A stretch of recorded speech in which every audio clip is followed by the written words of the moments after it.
Hey everybody, I'm Sierra.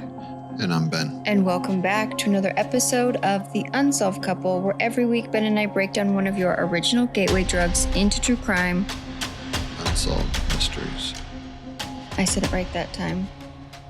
You think I said it different? I said breakdown. Where we break down one of your original? What do I root? We dive into? I don't know. No, I've never said dive into. Never in my life. I say it all the time. I expect you to use it 47 times on today's episode. Diving into? Mm-hmm. We're going to dive into it. Oh, challenge accepted. Welcome back. Another week, another dollar. It's summertime. It's hot. I'm grumpy 24/7. You agree? I said I can nap. I just got done with a nap. Sunday naps are good. I love Sunday naps. Yeah, it's my favorite. 9 times out of 10 we record on Sundays. That's our preferred date.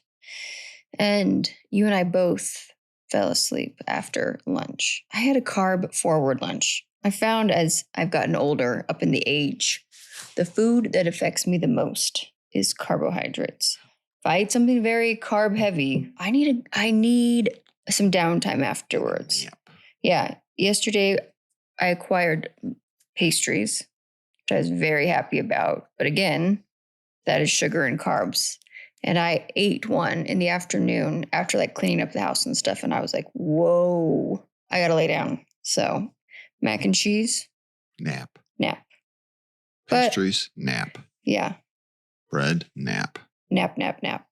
I can always find a reason to take a nap. Yeah, I know you can. We got Amnesia and we have a Loch Ness Monster, the American version of it. So we've covered Canada, the Ogopogo.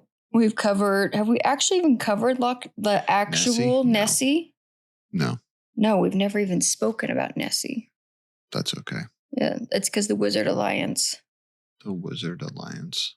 Mm-hmm. I don't know what that is. It's the line from Napoleon Dynamite. Oh, that's right. Of our underwater allies. That's right. Oh, we love that movie. The protective spell. Yeah.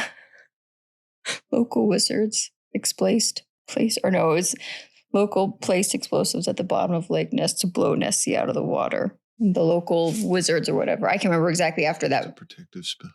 That's great. It's a great movie. Yeah.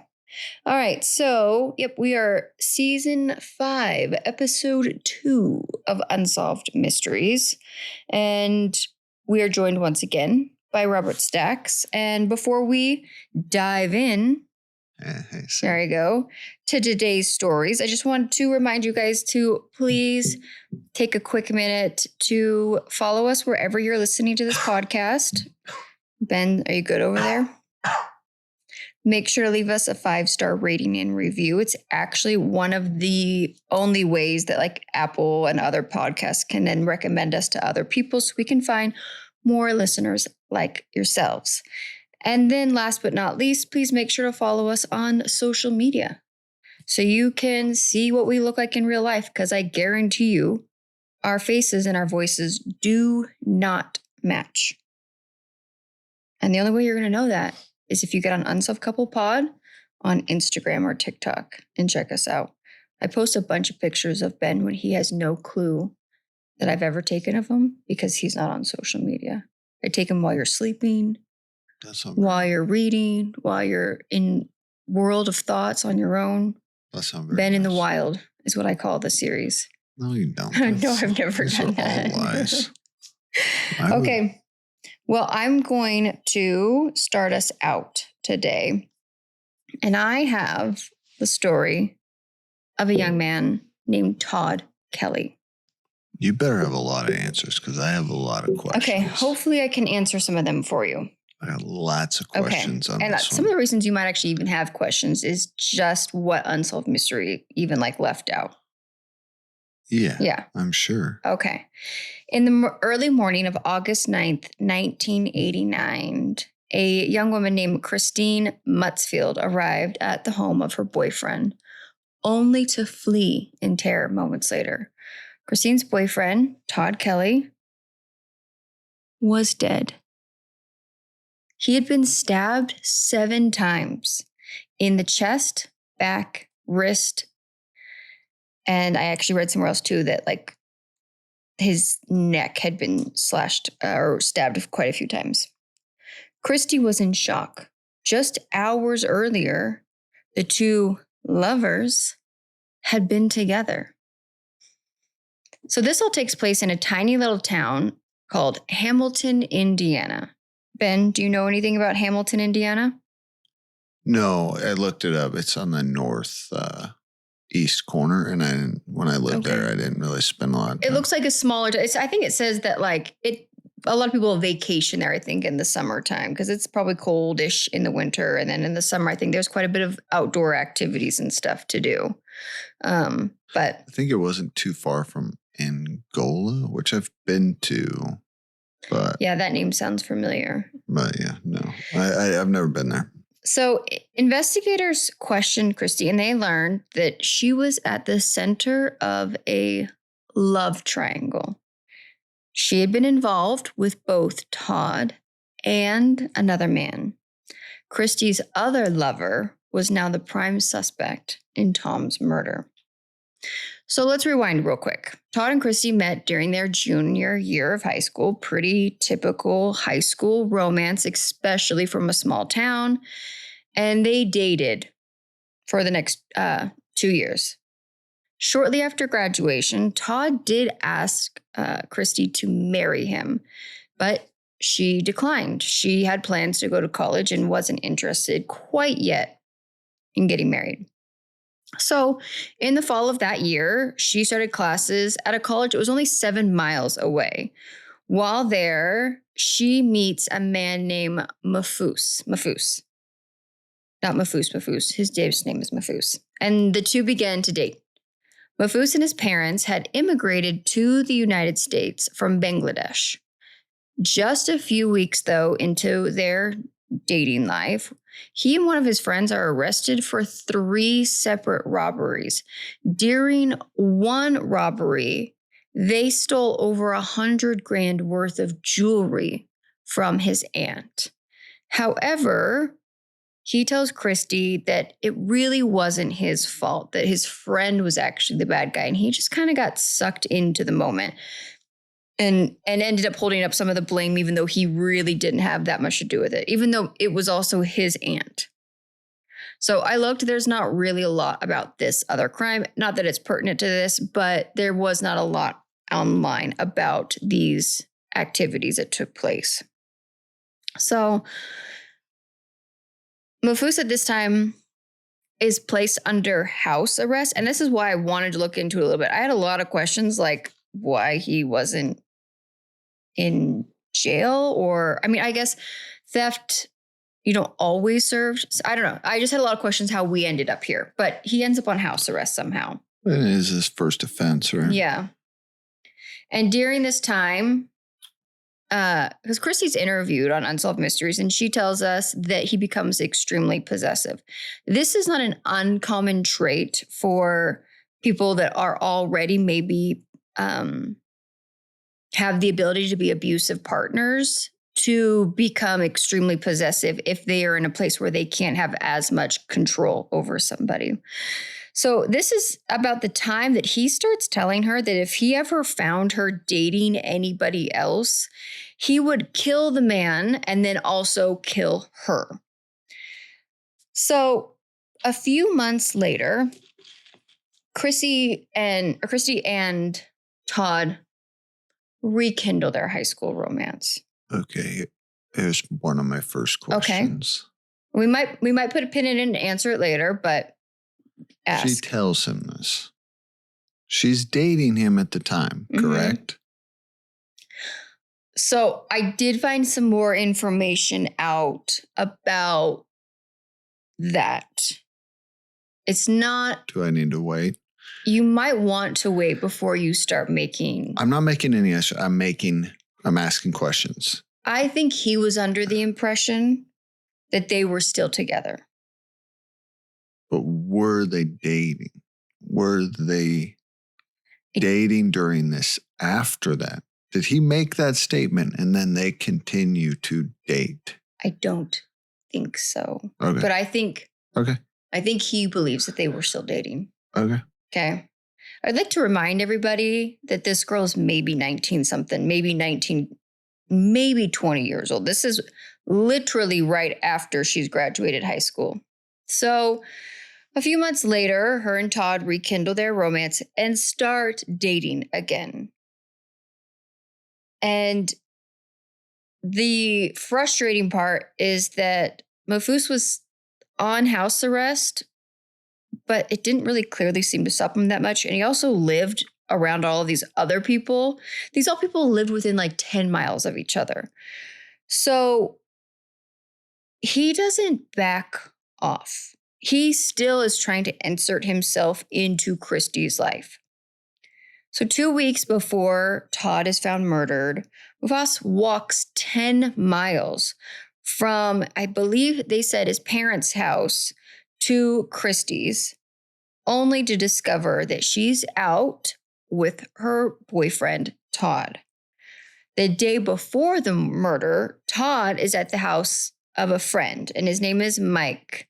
And Mafus shows up unexpectedly. And having grown up in a small town, I'm not surprised. Like, everyone always knew where everybody was and everyone was in each other's business. So he goes to Mike's house and Mike is interviewed. And I'm going to tell you guys this. Mike had the most amazing hair on Unsolved Mysteries that we've seen in quite a while. He was rocking a pretty intense mullet and he pulled it off pretty well. I thought it was awesome. So Mike shares with us in the interview with Unsolved Mysteries as to what happened next. He says, quote, Mafus asked Todd if he was going to quit seeing her, and Todd told him no. Their voices were never raised or anything like that. They shook hands. And really it just seemed like it was pretty much all over and done with, End quote. So we don't see any major signs of hostility starting to play out yet. However, in less than 48 hours, Todd would be found dead in his home. And his front door would be swarming with police. Fast forward, 7 a.m., August 9th, 1989. Christie finds Todd dead in his home. He had been stabbed several times, and just hours earlier, the two had spent time together in the home. Investigators determined that he had been killed around 3 a.m. When inspecting the crime scene, they noticed that the body had been cleaned up and moved into the living room from one part of the house to another. According to the gentleman from the Steuben County, Indiana Sheriff's Department, his name is Sheriff L.M. McLean. Todd's body had been cleaned up and moved into the living room from another part of the house. Upon further checking of the house, we noticed that there was no sheets in the bed on the bedroom. Did you notice there's B-roll of this, what kind of bed Todd had? I think it was a water bed. It was a water bed.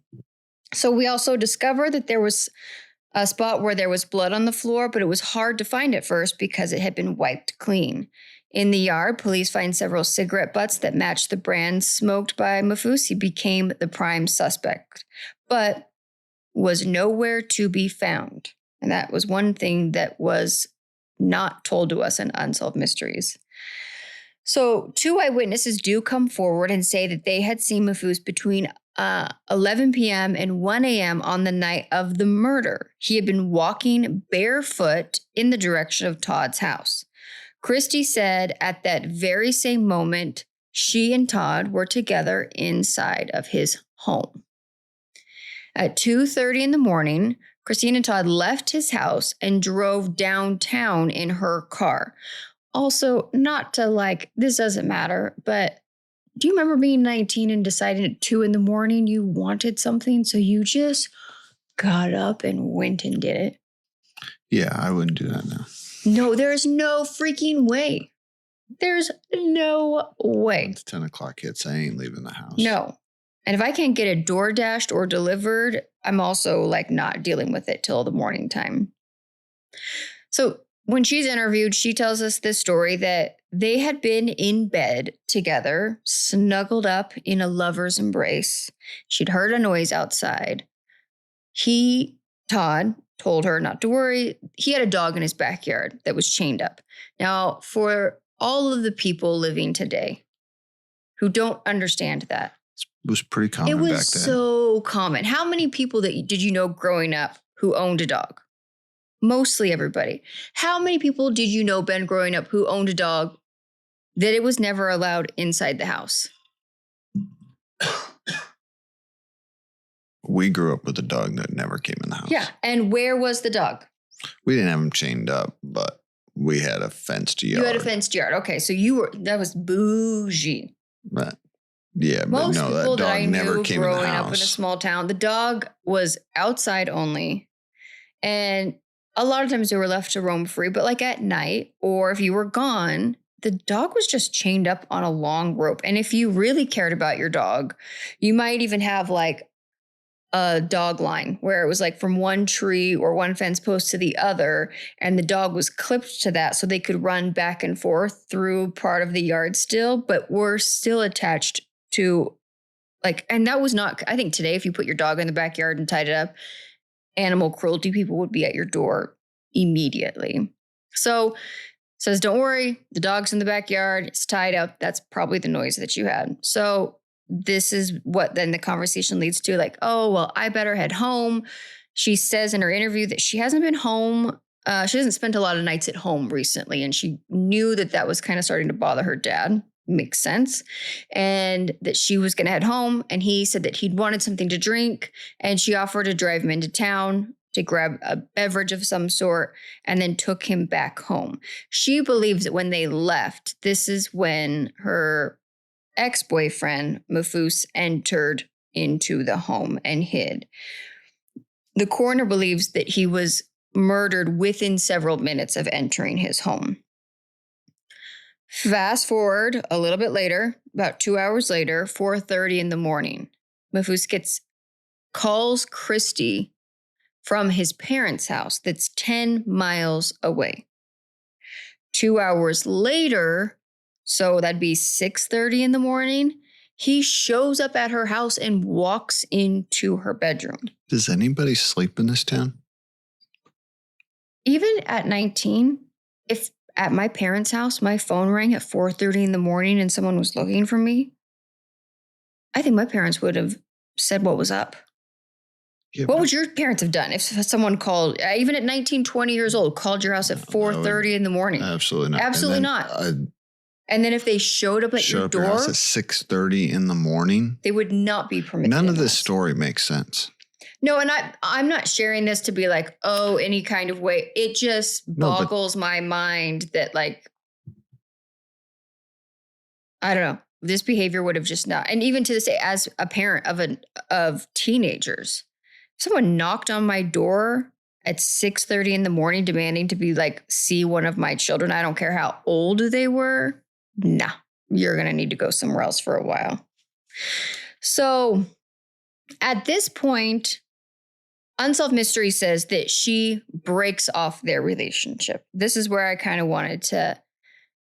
I read other things. Now, again, a lot of the stuff I've read is sourced from Reddit and different threads of people that were friends or knew of this group. That Christie had been very passive in, hey, we're not seeing each other anymore. He was in a halfway house. He had gone to prison. They only dated for a couple of weeks before this happened. And I think as a female, I think it's really easy as a male to be like, why didn't she just like say we're broken up and be okay with that? At 19, as a female and trying to probably placate and be nice and let him down gently and all of those things that we are told to do when we break up with a boy. And likely a girl who had never dated a guy that maybe had a tendency to be possessive or abusive. I've been in situations like this where I have tried to tell a guy, I'm not interested. No, thank you. Do not contact me anymore. And they don't get the hint. And sometimes I think our first reaction, especially as young girls, is, okay, if I'm just nice to him and friend zone him and all of this stuff, and he sees that I've moved on, maybe he'll get the hint.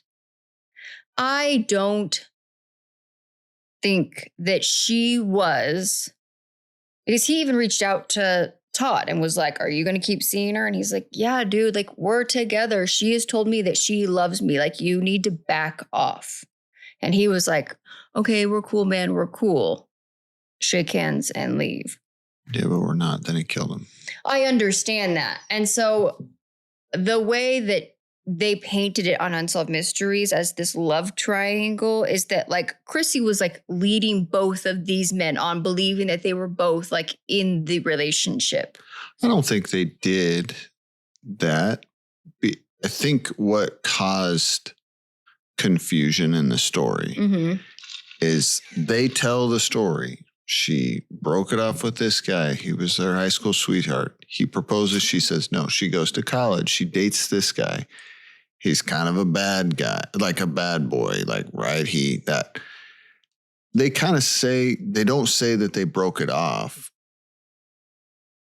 It doesn't come in that they broke it off until she tells it that she technically broke it off the morning, technically after her boyfriend is dead. Yeah, and from what I read and other things, it's more like that's when she finally was very firm and like drew a line in the sand. Like, we are done. You have to get this through your head. You cannot keep behaving this way. That's why I asked the question. I'm not asking the question to accuse it, because it is one of those things. They didn't explain it. It's not told. So yes, I do believe it's possible that she did try to break it off. And this guy's just a possessive freak. And he just didn't get the hint. Yeah. Very possible. And I will say, at 19, if you're a girl and you want to date two guys at the same time, you are perfectly allowed to do that. And it does not culminate into you being somehow responsible when that goes awry. Unless there are situations where this. Anyways, I'm getting ahead of myself. So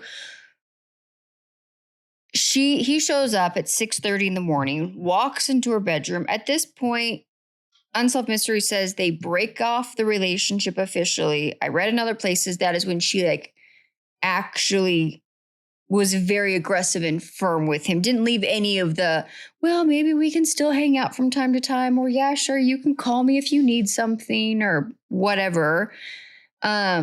And he got angry, but also like very calm and left and was like, I hope you have a nice life. So at first glance, this seems like a pretty open and shut case. In fact, while we were watching this up until this point, I was like, why is this on Unsolved Mysteries? Like, why are we here? It appears that Mufas had murdered Todd in a fit of jealous rage and then like went to Christie's house. But Todd Kelley's family noticed some inconsistencies in Christie's story. Again, I tried because then she finds the body 30 minutes later, right? She finds it at 7 a.m. Yeah, they had plans. I think it's 7:30 in the morning. Let me see. Go back up my notes here. I've got it. It just says early morning. I think it was, between like 7 and 8 a.m. She's back at the house. But she just also got woken up from her ex-boyfriend. So maybe she was going over there to be like, I should have just stayed here last night because he tracked me down. I don't know. That's me making the assumption. I also looked to try to see what the inconsistencies were in her story. The only one that is the major inconsistency is that when she walked into the house, she told police that she didn't first see him on the floor. She wandered into the house a little ways before she noticed that he was dead on the floor. And both law enforcement and the family think that's odd because according to them, it was very apparent from the moment that you walked in that he was like laying there on the floor. So that's the biggest inconsistency that I could find that was actually spelled out for me. So his name is Vernon, and he's Todd's father. And I wrote down exactly what he said so we can get into it. So he said, quote, according to all the evidence that we have dug up and the evidences the police have, there is no way that she was not there. She had to be there during the murder. When Todd and Christie returned home, they probably started making love, and Mufas waited in the bushes. When he saw what was happening, that's when his jealousy took over and he could no longer control himself and decided to finish the act. When Christie said she had heard that noise, it was Mufas coming in the door. I do believe at that point he convinced her to help him cover up the murder, end quote. So the sheriff did note that there was some inconsistencies in Christie's story, but they don't believe she had anything to do with what happened to Todd that night. He also pointed out that while she declined a polygraph test, there was no evidence at the scene indicating that there was a second person. I think the biggest thing in a lot of people's minds when you're watching this is the map and the timeline. This all happened between 11 in the morning and 7:30 in the morning. All of these events. And Mufas didn't have a car and his home was occupied 10 miles from where. And at one point we do know, at least from my understanding, according to phone records, at 4:30 in the morning, he did call Christie from his parents' home. I'm assuming that we know that because of a phone record, not because of he just said, I'm calling you from my parents' house. And I get that 11 to 7 in the morning with Christie leaving around 2:30 to 3 in the morning to head home doesn't leave a lot of time to murder somebody, clean up the crime scene pretty intensely, move a body, and walk 10 miles home. And I think that's a valid point. I agree. Because in the story, from her mouth, she says that she dropped him off around 3 a.m. Yeah. Not 2:30, 3. Yeah. Okay. I think they left the house at 2:30. She brings him back around 3 a.m. The coroner says he was killed pretty close to that, within 15 minutes. Yeah. And I think the coroner's probably on because they're at the body later that morning. Yeah. Right? So this guy kills him. I'll give you 3:05, 3:10. Okay. Moves the body. Cleans the house. Because they said he cleaned a carpet. Right? Yep. Cleans up. Doesn't have a car. Nope. And gets 10 miles. He has to have had a car. Yeah. He could have hitchhiked. I'm just saying. So I don't know. All I'm saying is he then gets 10 miles away in an hour and then gets back to her place at 6:30. And again, that is if we have confirmation that the 4:30 phone call came from his parents' house. Yeah. He could have been calling her from a payphone. He could have been calling her from Todd's house, for all we know. I don't know. I don't know why he called her at 4:30. She doesn't say if she even answered the phone. She doesn't say what they talked about. The dad makes the accusation that he thinks she helped clean up. He doesn't think that she helped murder. He thinks that she helped clean up and then gave him a ride. And all I'm saying is, based on timeline, it's possible, maybe. Yeah, I don't know. I guess, but I don't know. Then I'm also looking at a man that was potentially an abusive, coercive, controlling boyfriend who just murdered somebody in front of me and has a knife in his hand and has also made threats that not only will he kill that person, but he's also going to kill me. Yeah. So do I just do what he says until I can get home? I guess what would be the point of her lying about it? She had nothing to gain from that. Yeah. And again, I just think that doesn't eliminate back at that time that he could have hitchhiked a ride home. I don't know where the phone call came from, what kind of confirmation we have, nothing. You want my honest opinion? I don't think she had anything to do with it, but I think Todd's family didn't like her to begin with. And they need someone to be angry at. They still look at her as, if my son was not dating you. Yeah, that's all. And there was reports that his father had told his son multiple times, that girl is not worth this time and energy. Yeah, I mean, there's all that. All it says, it does. I can understand that they had questions because a lot of this doesn't make sense. Mm-hmm. Yeah, I agree. And I will say, I would never take a polygraph test either, but that's just me. So, okay, this is kind of where Unsolved Mystery leaves us. And it was weird because, again, I wasn't really sure what they were looking for. Were they wanting more information on Christie's involvement? Are they interested in what happened to their main subject? Because we're never really told anything about him. This story, though, however, was also featured on America's Most Wanted. And this is what they reported. That Mufas lived and worked in a neighboring community. He had a job at CTS Electronics in Elkhart, Indiana. I've been to Elkhart. You've been to Elkhart. Have the best Amish restaurant. Okay. So good. So good. So what did you good. get at the Amish restaurant? Do you remember? I don't remember. I just know it was amazing.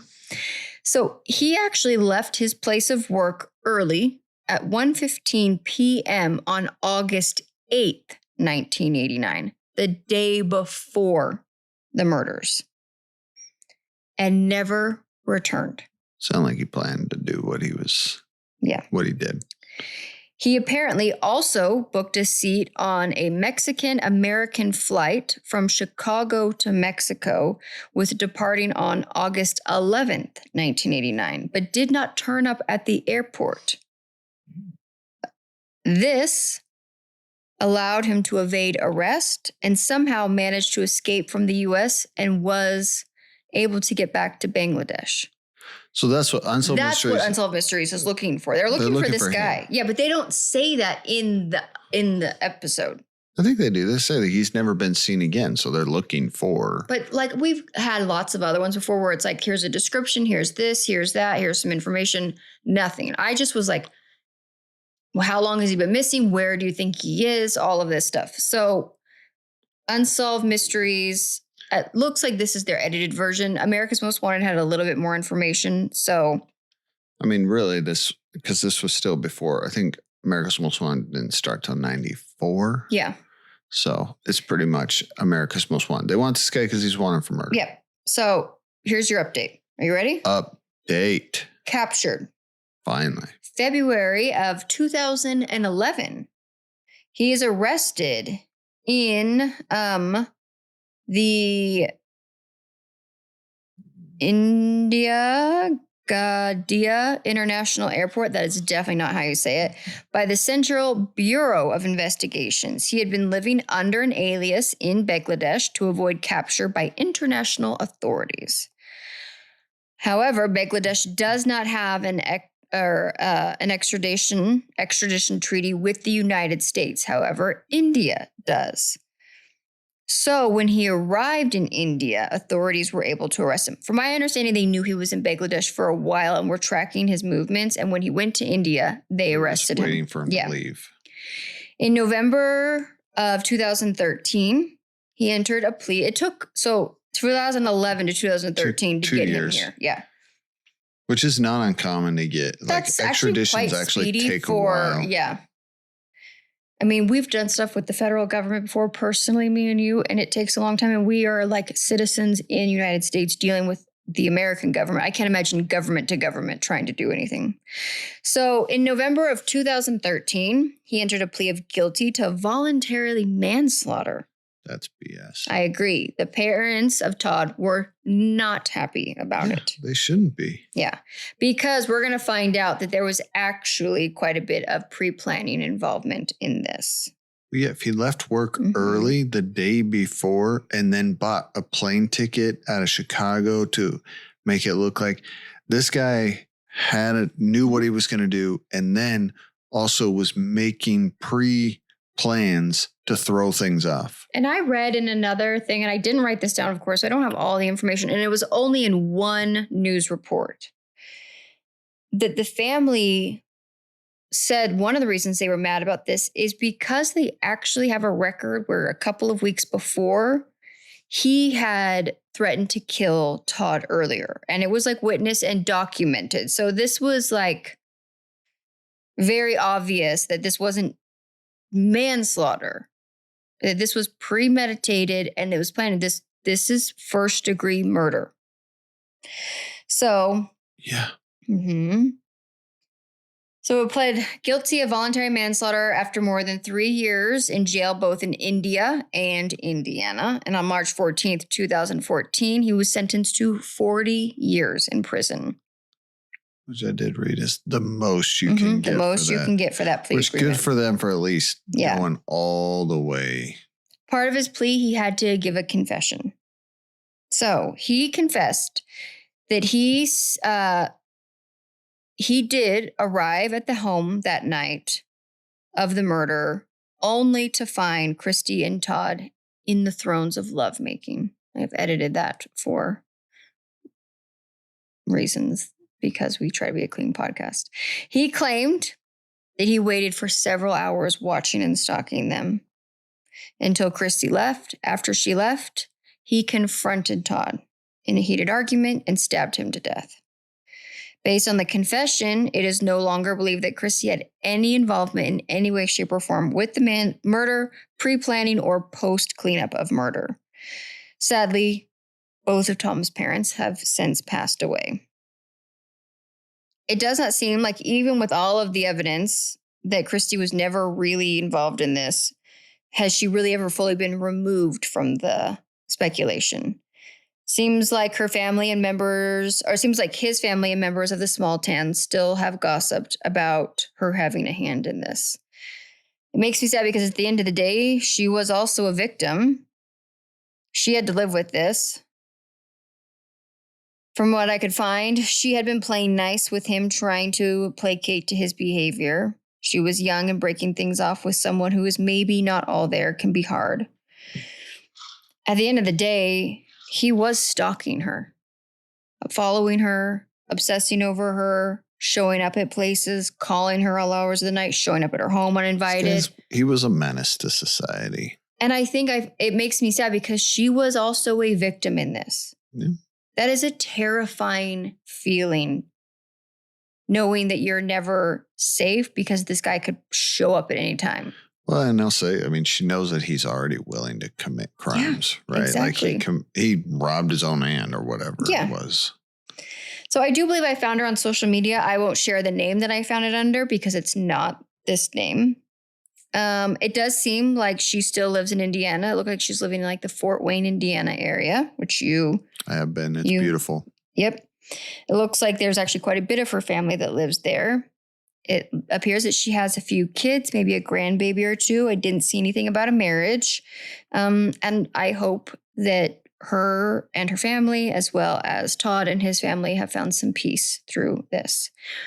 Crazy side note, on the Unsolved page, the actual Unsolved Mysteries tip line page, there is a comment section down below every story. I was going to read it to you, but I don't want to give more airtime to this person. Somebody wrote an insane thing about how this was an injustice to Mufas because according to them, he was this outstanding husband, father, leader in Bangladesh who did humanitarian work and rescued orphaned children and and just trash talks immensely. Like, who cares after this long? If this man turned his life around, he should be forgiven of the sins in his childhood. Murder. Yes, it was insane. So it appears that while in Bangladesh, he got married and fathered a handful of children. I don't care, dude. I don't care either. I just thought was like, whoa, this person is way out of pocket. I've gotten onto that unsolved.com and I've gotten into the comments. It appears it was someone close to him, whether it was gets wild a brother or a every sister story. or a wife or a child. I don't know, but they are very angry at America for extraditing him and going through with this process. For catching a murderer. Yeah. Yeah. It's I'm glad they caught him. That's great. I'm glad that justice was served to an extent. It's sad. It's sad. It is sad that this man then got to flee and live a life for a long time, 24 years. Yeah. And with that, I hope that he's still incarcerated today. And I hope he stays there and I hope he dies in prison. Don't think he has a chance of parole. I think it is maybe it'll be early release based on good time. So I know that he's 50 something years old. So yeah, he's going to be quite old. But still, I don't know. Yeah. It's too bad. I agree. I don't know. It sucks for everybody involved. Yeah. Christie too. And they were both young. It's a small town. It's a tragedy. And so it was a very sad story, but I'm glad that there's been some justice. So there you go. That unsolved mystery is no longer unsolved. It's no longer a mystery. Yep. All right, Ben. Ben's got 2 very quick stories for us. All right. Hold on. I'm still getting my notes. Oh. I was doing research. Wow. Stop. I'm getting there. Golly.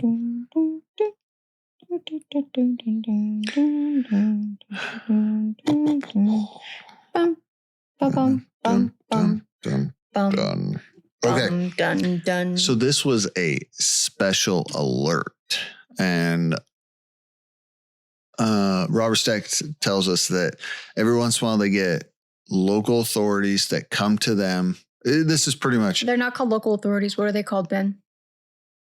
Local law enforcement. You have to say it like they do from Toy Story. Local law enforcement. No, he just says authorities. Local law enforcement. It's about time we got here. I'm Buzz Lightyear, Space Ranger. Every time anyone says a local something, like local sheriff, that is the first thing that pops into my head is local law enforcement. Throughout time you showed up here. Toy Story 5's out. Go see it. So yeah, they get a special alert. And authorities are coming to them pretty much because America's Most Wanted is not going yet. So Unsolved Mysteries is an opportunity. Somebody's got to solve these crimes. I agree. And so first case, I'm going to give you 2, and they literally tell both of these in a matter of less than 5 minutes.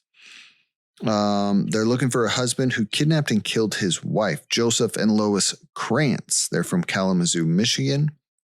They've been married for 14 years.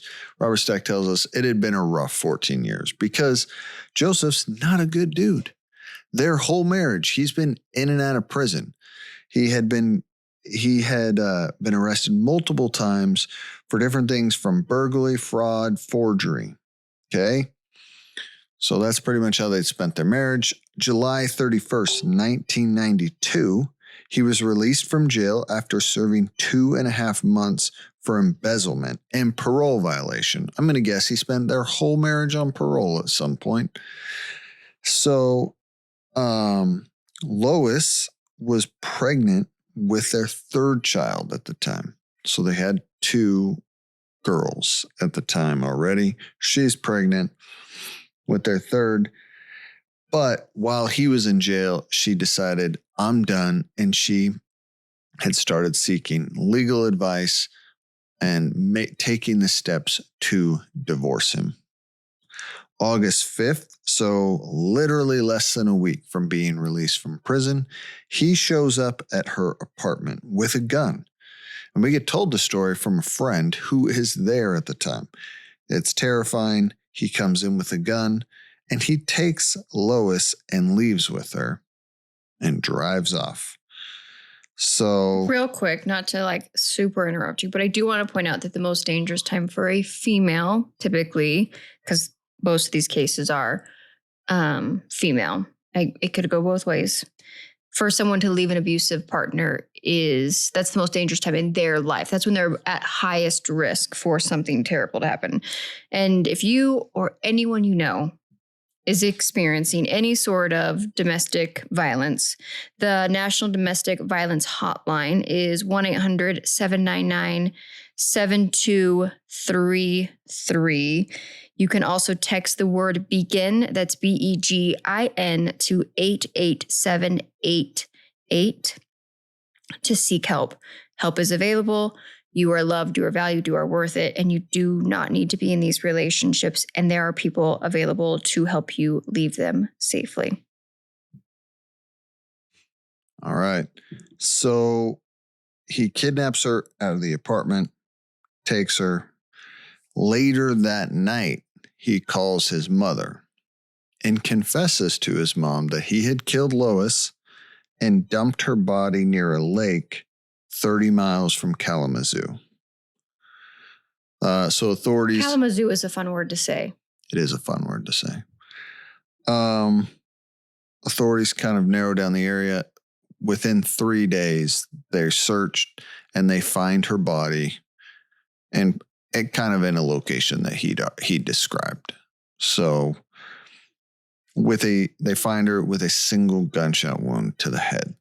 Did the mom call? I don't know. Okay. I'm going to guess she did. If she did, good for her. That woman is a saint, because that could have not been I think she did easy. Because that's how the police, I'm going to guess they then looked at all the lakes within a 30-mile radius of Kalamazoo, started searching areas, and there's found a her. lot of there's a lot of missing person cases and unsolved cases that someone knows the truth. And a lot of the times I'm sure that people that are close to those individuals have been told what is happening. There's not much closer you can be than a father and mother to their son or daughter. I cannot imagine that burden being laid on you and you having to grapple with what you have to do. What is the right thing to do? It's also the mother of your grandchildren. Absolutely. So good for her. Absolutely. And that's what I'm saying. I think if anyone's listening to this, I think that's an important thing to remember, that those people are, in a way, they are heroes of these cases. And there are people to this day that know things that have chosen to stay silent. And that's unfortunately the wrong choice to make. All right. So Joseph's on the run. Police are looking for him. So that's where Unsolved Mystery leaves us. Right. I literally tell this because this was just a special report. They're looking for this guy. Special alert. Alert. What happened? Update. He was arrested in Laredo, Texas. It took about 13 months, but they did finally find him. He was working as a security guard on the International Bridge. So Laredo, you can walk across the bridge? Yeah. I mean, down there, I think there's multiple. We haven't been to Laredo. No. We know some people that worked down there before, but yet I know. And they arrested him at a community. I was reading news articles. The local newspapers. Yeah. Yeah. They arrested him at a community college. He'd enrolled in community college to become like a professional security guard or whatever. I don't know. That's how they explained it in the article. I don't know. Because at first on the thing, it made it sound like he was a federal agent. They did make it sound like it. And when I read the local articles, that's not. Yeah, they literally say that. What do they call him? Border guard. Yeah, they and just it makes say it border seem guard. like in Laredo, Texas. I was like, does he work for like the Department of Homeland Security, or I don't know who was over them at the time. Homeland Security didn't exist at the time. But they made it sound like he worked for. What is the for border crossing? What are they called? Border Patrol or Customs. They made it sound like he was a customs agent. It just says in the article I read he was a security guard. Huh. Interesting. Okay. So. Have you ever walked across one of those international bridges before? No, I have. I've never been to Mexico, so. You've never been to Mexico? No. How have you? How long have we been married? Yeah, I guess I went without you. I been multiple times in Mexico, but you're right. I've never actually been to Mexico with you. But when I lived in San Diego, we would walk across to Tijuana. And then I'm trying to think where the other bridge is. I think that's the only one. But yes, you have to walk across a bridge, and I think you have to walk across something in Tijuana. But yeah, I don't think. I'm just trying to think if I remember any like security guards there other than federal agents on both sides. I think it was different back then. It had to have been, yeah. So he's sent back to Michigan. He is convicted of first-degree murder. It literally took 4 hours to deliberate because he tried to say that she shot herself with his gun, but he'd pretty much confessed to multiple people that he'd shot her, and he got sentenced to life in prison. I found a picture of him. It's a little old, like 5 or 6 years old, but he's technically still in prison. So I don't know if he's died in prison yet. They're usually, unless he's done it in the last few years. They don't update it immediately, but usually there's an update if you can find one or something. I didn't dig too deep. I did dig a little bit and found an older one from a little while ago, but yeah, he's still in prison. Got convicted. All right, bye, loser. Good. Yeah. Good riddance. All right, the next alert. This one was super quick. They literally told it in a minute, which is crazy because there's so much more on this one. Oh, really? Yeah. Okay.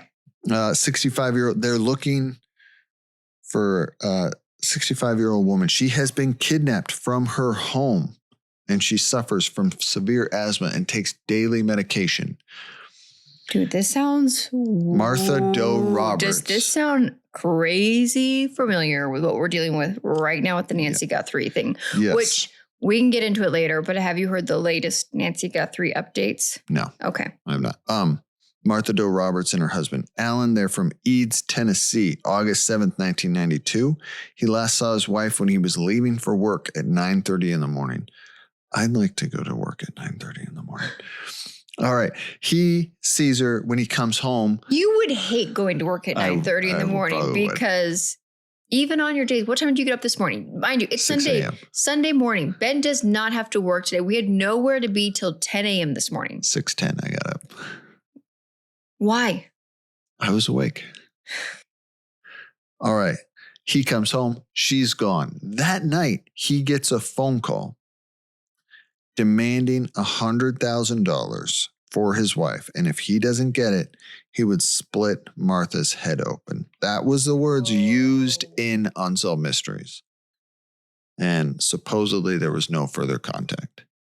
That's literally how Robert Stack tells us. They show a news of the husband pleading for the return. He literally says, heartbreaking to see him. The husband says, I will give you whatever you want. Just please return my wife. Yeah, this reminded me of the story of the man from Florida that was doing that for the business owner guy. It was Mississippi or Illinois, but I think he was found in Florida. Yes, you are correct. Yeah. Okay. So, update. Yeah, that's all the information we get is that this woman's been kidnapped, one phone call ransom, and that's it. Yeah. All right. I don't think this is going to turn out good. No. The next door neighbor, which they say next door neighbor, but I saw the map. He lived a ways away and he owned land. What part of Tennessee were they all from again? Eads, 25 miles outside of Memphis. Oh, I don't have any desire to live near Memphis, but what might have my neighbor being miles away? The next door neighbor, Charles Lord, was arrested and convicted for rape and murder. Whoa. He did lead the authorities to a makeshift grave at the end of his driveway where she was buried. Did he say why he did this? So I read the local newspaper did so many articles on this. I can only imagine. It took a year. And he contacted them multiple times. She was demanding money. So she was kidnapped, what did I say, August 7th? October, he contacted again. He was contacting other people in their things. But she had likely been dead from day one, right? Yeah. Yeah. He had taken out a massive loan. He'd filed for bankruptcy, and he'd stolen $100,000 from his own church. Mind you, the church that he went to with these people, with Martha and Alan. This is terrifying because he'd also pre-planned it. He dug her grave before he'd even kidnapped her. And her body was found naked in there. So there was no reason. There was actually involved. no reason for him to rape her. He just did it anyways. He claims that he did this for money, tried to demand a ransom, but actually, and this is me just making an assumption. I get he was in financial trouble, but it seems like he actually just wanted to rape and murder an old woman. And then also try to use it to gain money out of it. He was a horrible human being. Yeah. He's a monster. And he did this to an elderly lady. How was this his first time? I don't know. So makes you wonder if it was. So the police, obviously, they got the FBI involved. The FBI, it did take a while, but they tracked these phone calls, and then they started searching for the body.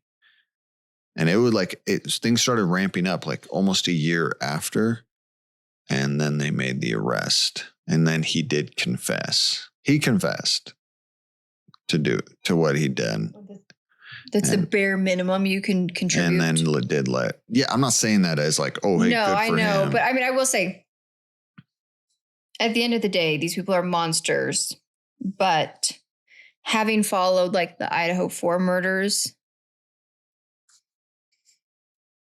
confessions do help in some ways, because now the families of the Idaho 4 murders are dealing with the fact that there are people that believe that Bryan Kohberger was like, even though he pled guilty, that he was framed and then he's actually innocent. Well, it doesn't matter when people confess. All of a sudden, and this is the thing that irritates me. But Bryan Kohberger never actually confessed. He just pled guilty. He never part of his plea agreement, which is weird because we've covered so many stories where part of you getting like a plea deal was you have to. I mean, the last story I just told, you have to confess or at least give us an understanding of what you did. They didn't do that with Bryan Kohberger. I don't understand why necessarily, but now there are all of these like people coming out of the woodworks. Of course, and they're shocked. You are a terrible person if you think Bryan Kohberger is. I'm shocked that there's a conspiracy that he didn't do it and was all pinned on him. I'm just saying, like, that's what happens with this stuff. What I'm saying is that the fact that this man confessed and at least gave somewhat. Now, again, I'm not going to even say that he was completely fully honest with his account of that day. It does help in some ways alleviate that families then don't have to like deal with this again, because now the families of these 4 beautiful children are now being re-traumatized that there are all of these people almost like defending the person that murdered their child. And they're like, we've done close to this chapter. We're done. He pled guilty. But now it keeps getting brought up. When they confess it, at least give you something. It seems to silence a lot of the naysayers or kind of helps let that disperse. That was my point, is that that's the bare minimum of what you can do. Yeah, I mean, they caught him. He confessed. He led the authorities to her body. He was sentenced to life in prison, and he died in prison because he was an older guy at the time. I think in his 60s or something like that at the time. He died in prison. Good riddance. You're a monster. The world is a better place without you. I agree. All right. I have a fun one for you. One of Ben's favorite topics. It's not psychics, but it is amnesia.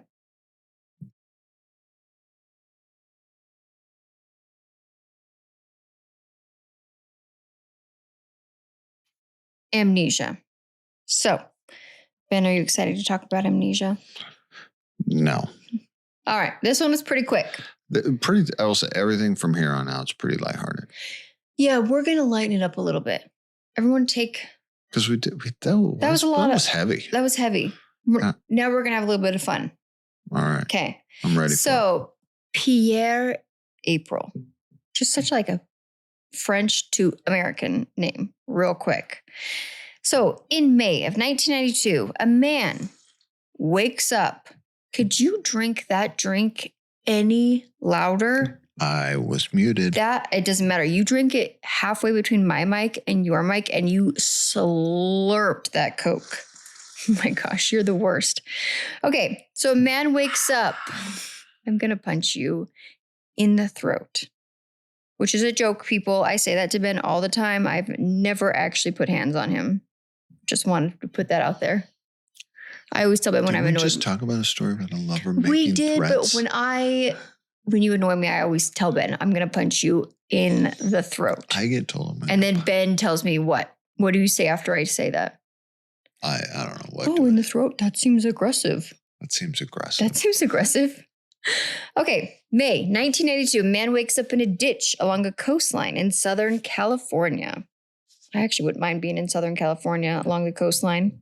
I will save them, but do you have answers? Because I have so many questions on this. I think you're going to be disappointed, but yes. I kind of dug into this guy, and it does seem like there is... Yeah. I'm going to be I know I'm You're going to be disappointed. So the only item he had with him was a blue duffel bag. He makes his way to Highway 1 near Big Sur, California. Eventually, he arrives at a gas station and walks up to a payphone.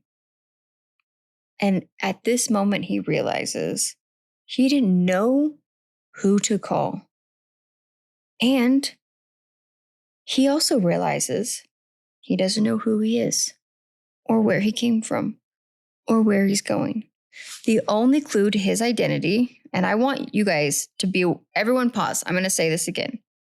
The only clue to his identity was a Boston Library card that had the name Pierre April, which he believed was his name. Okay? He has a little bit of a hazy memory of San Diego, California, which is about 400 miles to the south. San Diego, hearts, hearts, hearts. I love you so much. You're one of my favorite places. He had $17 in his pocket, which we're in 1992. You can get pretty far with $17 in your pocket. So he hitchhikes, and it takes him 3 days. After 3 days, he arrives in San Diego. However, he's sadly disappointed because after looking around, he doesn't recognize anything. Finally, a sympathetic bus driver gives him a free ride to the St. Vincent de Paul homeless shelter. The manager of the shelter believes that he actually does have amnesia because in the months since coming to the homeless shelter, he has undergone several psychological and physical examinations. Doctors theorize that he may be suffering from trauma-induced amnesias. Doctors have noted that it's rare for someone to lose their long-term memory as long as he have. I will say the manager is interviewed. She says the reason she actually believes that he has amnesia is he wasn't looking for anything. He wasn't seeking money. He wasn't seeking, he didn't seem to have a motive. So she genuinely believed him. While at the shelter, Pierre begins to search for clues about his past. Several things from his memory did come to him, including knowledge of physics, advanced math, that he was a pilot possibly, music, and computers. He also believes he has some artistic skills. Now, I'm going to pause here for a minute. Ben, when they say that he has artistic skills, because Pierre's interviewed, you guys, on Unsolved. He's the one sharing the story. He wants to know who he is. He's come to Unsolved Mysteries in a plea of help to find out who he is. They show him drawing. When someone says, I believe I have artistic skills, because I wouldn't say that to anybody. And then they panned over his shoulder whilst he was drawing. I'm not an artiste. Mm-hmm. But the drawing was very bad. 14-year-old boy actually is 10 times better. And he's pretty good. Mm-hmm. I am also not of the artiste nature. And I enjoy, here's the thing. In my personal life that I don't share with many people, I enjoy doing crafty things. It's good for my ADHD. It's good for my anxiety. I paint, I've water painted, I've drawn, I've done all of these things. No one ever sees them because I don't think that I'm artistically talented. It's just something I do for relaxation and my own mental health. When I tell you this man's drawing was not good, I genuinely mean that it resembled the drawing from Napoleon Dynamite when he draws a liger. I actually thought the liger was pretty good. Yeah. Napoleon Dynamite might actually be a better drawer than this man is. Anyways, so in his duffel bag, he finds a neck brace and he believes that maybe he had a neck injury. And he says that maybe he had a neck injury while he was playing hockey. So let's go through the Rolodex here.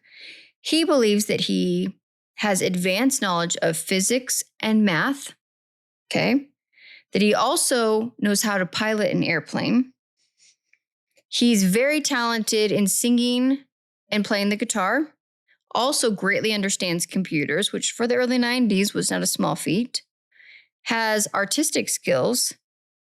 And also was playing hockey so intensely that he injured himself. This is what this man thinks of himself. I would love to know what kind of life he was living. So he's an artist, a hockey player, a pilot. Yep. What else? Advanced knowledge in physics and math. Practically a professor. Practically. Oh, and high computer skills. Which in the 80s or early 90s. Anything I just said, you were on your phone. Clearly, you weren't listening because you're repeating everything I just said. I'm saying, man, this guy, he's got it all. Oh, and not to brag, but also humble brag. Humble brag. He can type 85 words per minute. Which back then was probably a big deal. What? That was a big deal back then. I just was like, dude, this guy is really pumping his own tires. So since he knows how to play he also learned how to play the guitar within a few hours. He just picked it up naturally. The guy can draw and he can play guitar. Say less. And he has an accent. And he plays hockey. Write a novel about this man immediately. No wonder he's going to have a fiance soon. Yeah.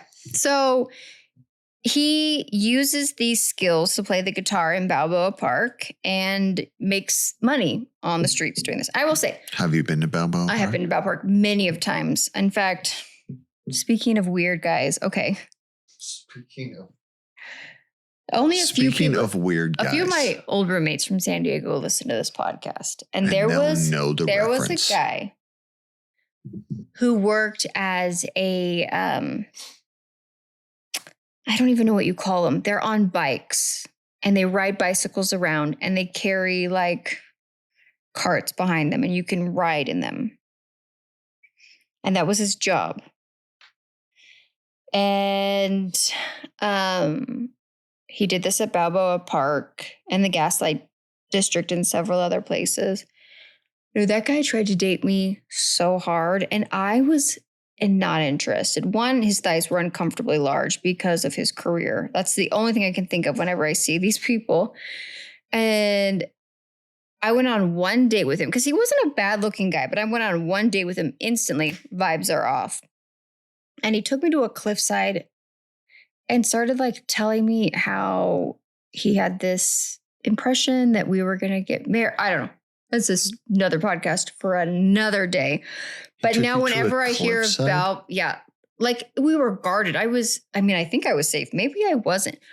But we went on a date and then afterwards, because San Diego is so incredibly beautiful. We went downtown to a nice restaurant and then we like walked along and you can like walk up the cliffs and you can walk to the cliff sides and look down at the beaches. It's beautiful. Anyways, he tried to, and like I had known this guy for all of 12 minutes. Long story short, I cannot think of Balboa Park now without thinking of that guy. And I couldn't even tell you his name, but there was a lot of red flags and he gave me the ick immediately.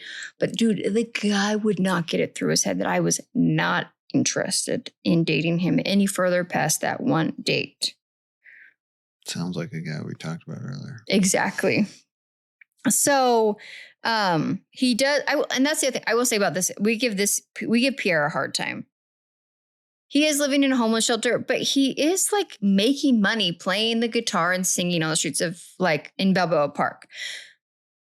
We saw this before with that other guy in San Diego, because same thing. Remember, he had to go to San Diego and he like even got a pilot to like let him fly his airplane, which seems insane.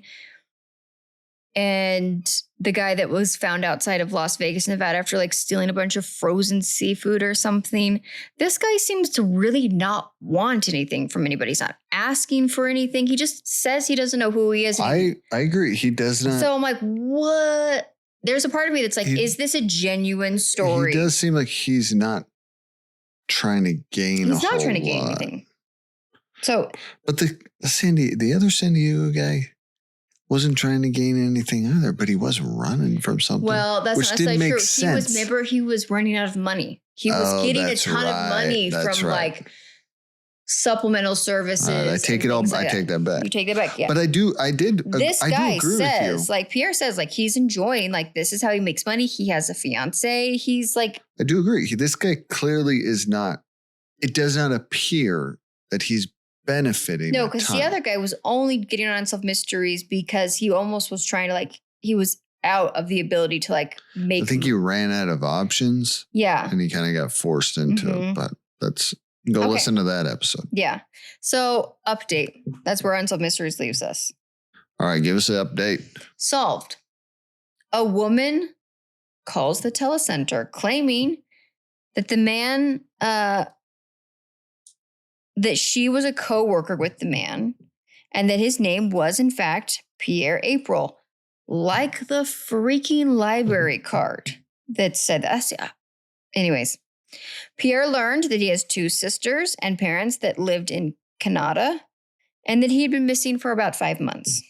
Pierre soon talked to his father on the phone and asked him, I will say this is the one thing that I thought that this might have been a scam because Pierre refuses to believe his father at face value and says, can you send me a package filled with family photos, my social security, birth certificate, like all of my personal information. All my personal records. And I thought, is this all for a scam to like steal someone's identity? Because that would be insane to placate on like a vulnerable family that thinks that might be their missing son.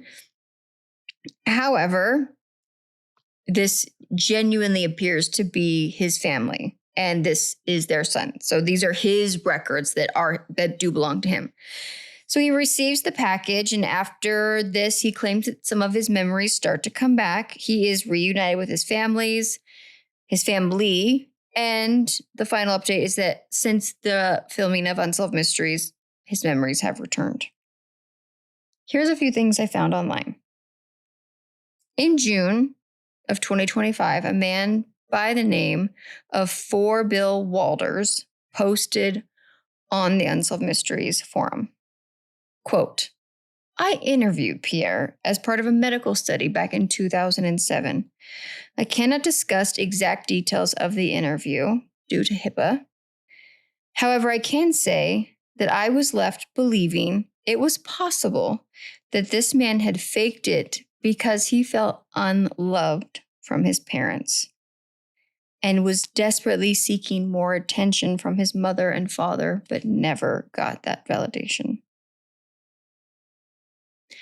And then the other number one thing I found online is so many people have the question, you're telling me that you found a library card with this man's name on it as soon as he woke up, and it took 6 months of physical and psychological exams and a TV show to discover his true identity. Was the name on the library card? Was the name on the library card? Yeah. Here's my question. Okay.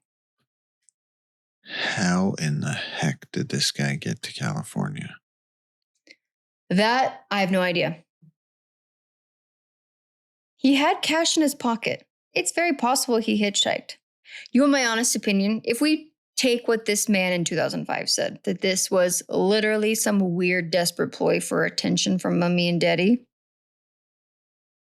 Being from Canada, traveling through the United States, he was a young man, not uncommon, especially at that time. Hitchhiking even at that time wasn't uncommon. Because was he from like Eastern Canada? Yeah. So that's what I mean. It wasn't like Vancouver. I will say it's not easy. And I don't know. I didn't look into the Boston library system of that time. Right now, to get a library card in Pima County, I have to show like 2 forms of ID. Yeah, I don't think you compare 2026. It was as much then, because you have to be like a citizen or a resident of that county. You have to be a resident to get a library card for the county. Mm-hmm. You have to be a resident of the county. Yeah. And prove it. But it is 2026. Yeah. I don't know what it's like in 91. So I don't know. It appears that him and his family are Canadian residents. He was here. I have a feeling that this man was weirdly throwing a tantrum all the way or from something. Boston to California, and no one knows how he got from Boston to California. He had money in his pocket. He could have had a couple $100 in cash on him and bought bus ticket. Like nothing was traceable back then.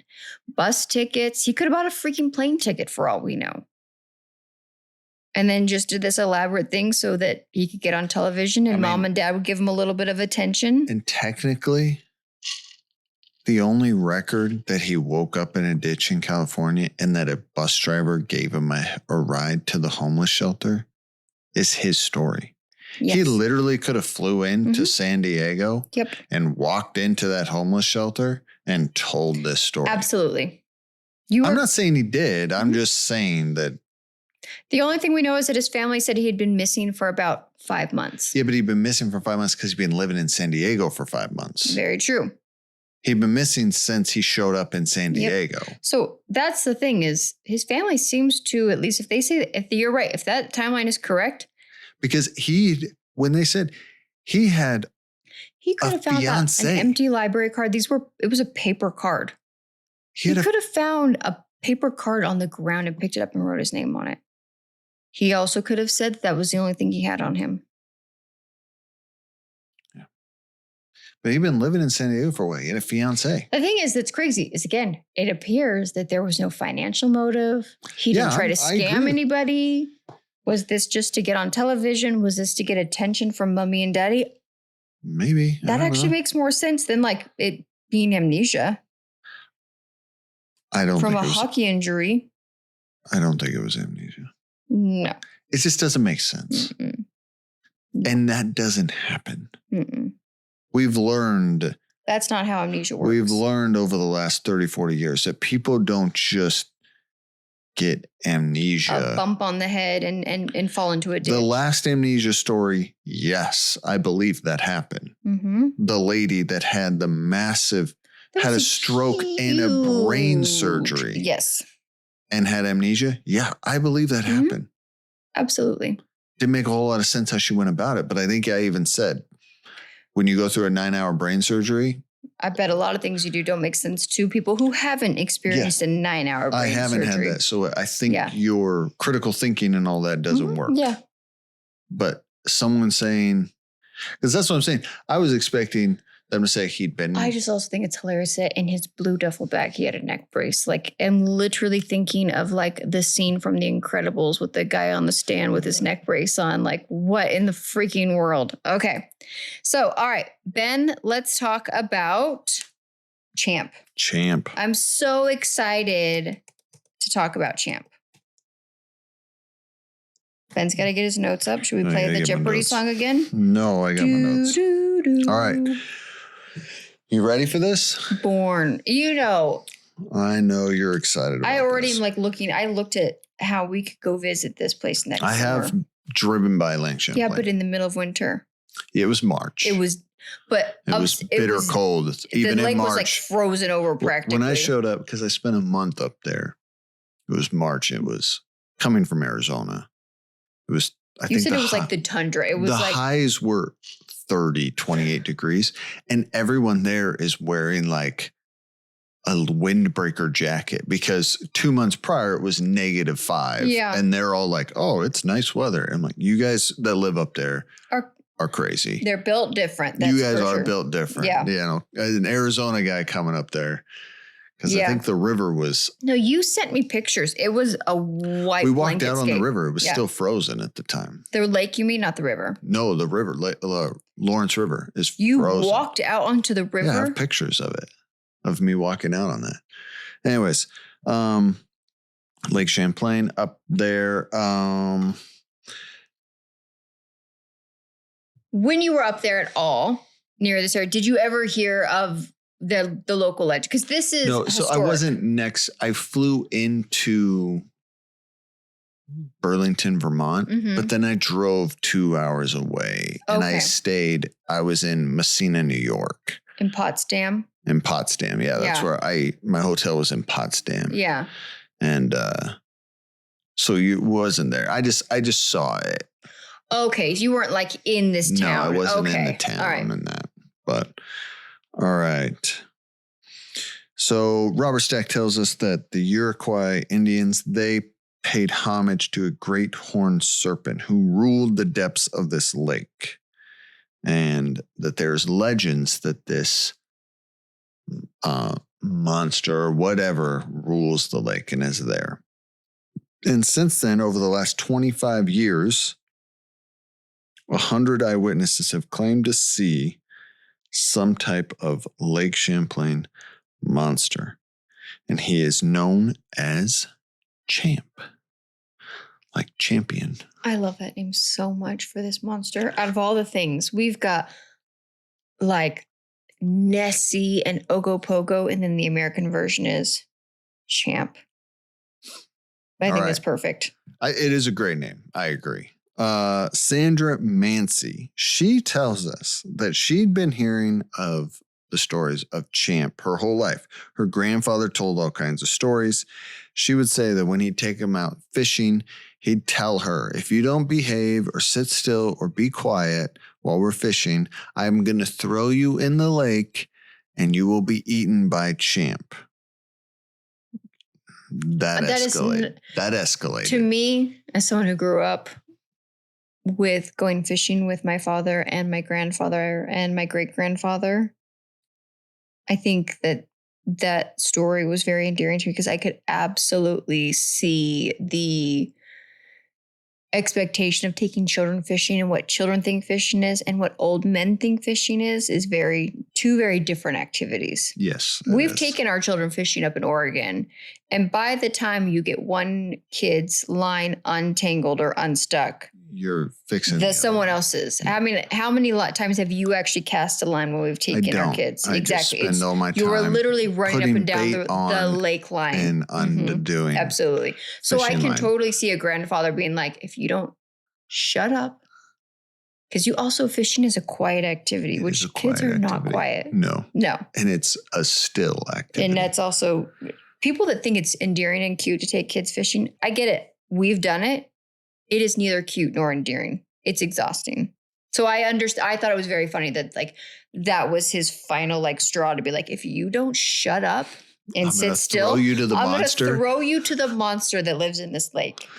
All right. So in July of 1977, Sandra, she'd heard these stories. She supposedly takes a picture of Champ, and it has fueled speculation and controversy ever since. Okay. So the day she took this picture, she is out there on vacation, and she's grown up in this area her whole life. I just want to put that out there. Okay. She's out on vacation with her two kids. They were 10 or 11 or 11 and 12 at the time, and her fiance, Tony, and they'd gone to the lake for the day. They get out, they're hanging out. They had a sweet Jeep in the reenactment. It was awesome. Top down. I agree. It's not a seatbelt in sight. Everyone was having a good time. It's July. It's summertime. Beautiful weather. They get out. They walk down to the shoreline. The kids are playing. Ben, you remember summertime? Oh, I know. It's great. We don't get it here. Well, we do. It's just really, really hot. But we don't get that. No. Everyone right now, if you close your eyes and you imagine a perfect summer day, that doesn't exist in Tucson, Arizona. No, it's 106, 105 degrees, and it feels like someone turned the convection oven on outside. And it's miserable. There is no lake. There is no Jeep rides. There is no sea monsters. You don't ride with the top down. No. It's just hot. So the kids are playing on the beach, and Sandra's just sitting and looking out on the lake.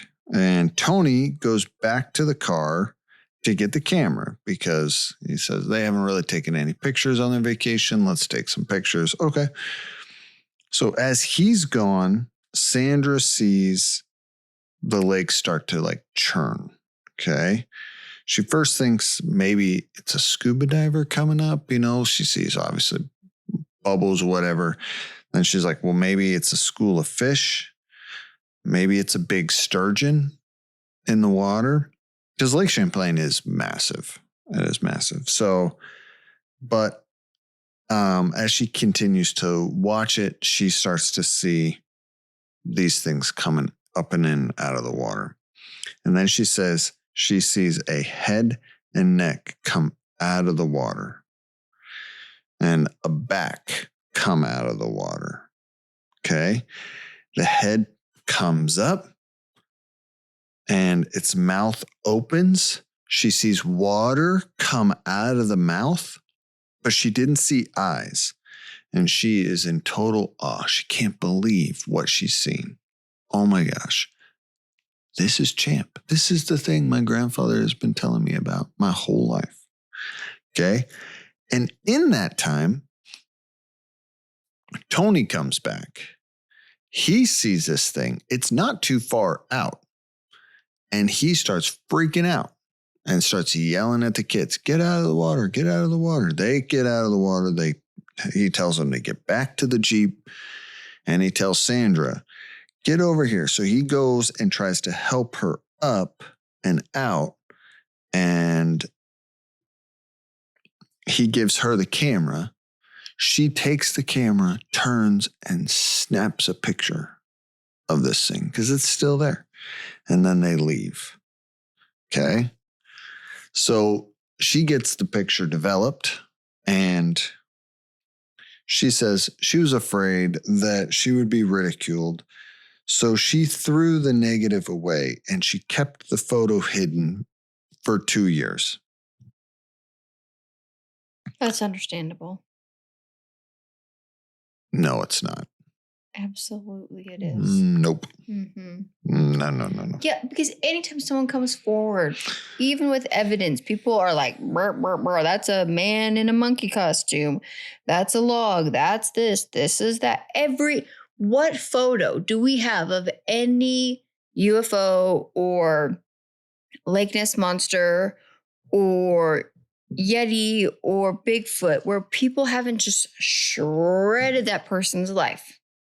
Name one. This is the 70s. That hadn't happened yet. One. Zero, zilch, zun. So I totally understand where she was like, you know what? We're just going to keep this quiet. I don't want to deal with it. But eventually she doesn't keep it quiet. She eventually comes forward over being told by friends and family, hey, you should show this picture. So in the autumn of 1979, I have a photo of a ghost. And have you ever seen it? No. No. Do you know why? Why? Because you're afraid you'll be ridiculed? Well, my friend Crystal and I, yo, Crystal, what's up, girl? I know you're listening to this. Her and I went on a ghost tour. And we took a picture of me standing in front of a window of the courthouse in San Diego. And in the background is a very visible ghost. Yeah, but you can bring that photo forward. We haven't shown it to people because here's the thing. It literally was just a snap picture. Maybe it could be a reflection. It could be a bazillion things, but I'll tell you what it wasn't. We didn't plan anything. Like, it just is like, it's weird that you don't want to show these things because you just don't want to deal with people being like, it's this, it's that, blah, blah, blah, blah, blah. Yeah. So I'm saying, yeah, I understand you don't really Crystal want to has bring it a out. physical copy of it because it was her camera. And that was back in the day, my dear friends, where you had to like print off the photos. And it was a while after San Diego trip that because sometimes your film would sit for months, if not a year or two, before you took it all in to get it. especially when you were broke college kids, right? And I remember her calling me and being like, Sierra, whoa, there is someone in the photo with you. And it was just me and her on this adventure. And yeah, it's just like, but then you don't share it with anybody because you're like, I don't want to deal with people being weird about it. I can understand that. Mm-hmm. So, but she does eventually say, I'm going to show it. She has it blown up to an 8x10 and she shows it to a man by the name of Joe Zarzinski. And he's a researcher. He's big into this monster. And he had an amazing stuffed animal in the reenactment. Was that the guy? Remember the reenactment in the like corner of the reenactment of his like little library room? There is a humongo stuffed animal of Nessie. I don't remember. I don't know. But he then eventually does write a book about the Lake Champlain. And you know how Ben feels about authors. About all these people that come forward on Unsolved Mysteries with books. So I just loved his quote and I wrote it down. He said when he saw the picture, it was like all my Christmases had come to me at once. I was like, man, you need to get out, bro. You need to get yourself a girl. You need as to get Johnny yourself Depp would say. You need to get yourself a girl, mate.